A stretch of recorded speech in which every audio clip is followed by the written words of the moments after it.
ഒരു real life experience നിങ്ങളുമായിട്ട് share ചെയ്യാണ്.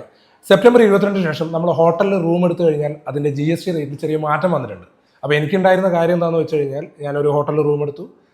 ഞാൻ അതിൻ്റെ റെൻറ്റ് കൊടുക്കുന്ന സമയത്ത് അവരെനിക്ക് GSTൻ്റെ ബില്ല് തന്നു. GSTൻ്റെ ബില്ല് തന്നപ്പം ഈ 5% അല്ല അവരതിനകത്ത് ചാർജ് ചെയ്തിരിക്കുന്നത്, അതൊരു കൂടിയ ഒരു പെർസെൻറ്റേജ് ആണ്. അപ്പോൾ ഞാൻ കാര്യങ്ങളൊക്കെ പറഞ്ഞ് മനസ്സിലാക്കി. എനിക്ക് ഈ പുതിയ റേറ്റിന് 5% എന്ത് തന്നു, GST ബില്ലും കാര്യങ്ങളൊക്കെ തന്നു. എൻ്റെ പ്രശ്നം സോൾവ് ആയി. പക്ഷേ ഈ ഹോട്ടൽ റൂമിൻ്റെ GST റേറ്റിനെ കുറിച്ച് വ്യക്തമായിട്ട് ധാരണയില്ലാത്ത കുറച്ച് ആൾക്കാരുണ്ട്. അത് ഹോട്ടൽ നടത്തുന്ന ആൾക്കാരുണ്ട്, അതേപോലെ തന്നെ കസ്റ്റമർ ആയിട്ടുള്ള ആൾക്കാർക്ക് ഉണ്ട് എന്ന് തോന്നുന്നു. അതുകൊണ്ടാണ് ഞാൻ ഈ വീഡിയോ ചെയ്യുന്നത്. ഇതൊന്ന് നിങ്ങൾ മറ്റുള്ള ആൾക്കാർക്ക് ഒന്ന് ഷെയർ ചെയ്ത് കൊടുക്കണം.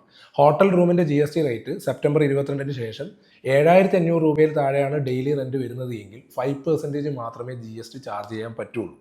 7,500 രൂപയ്ക്ക് മുകളിൽ പെർ ഡേ റൂം റെൻറ്റ് വരുന്ന സ്ഥാപനങ്ങൾക്ക് മാത്രമാണ് 18% GST കളക്ട് ചെയ്യാൻ പറ്റുന്നത്. അവർക്ക് ഇൻപുട്ടും കൂടി എടുക്കാൻ വേണ്ടി പറ്റും.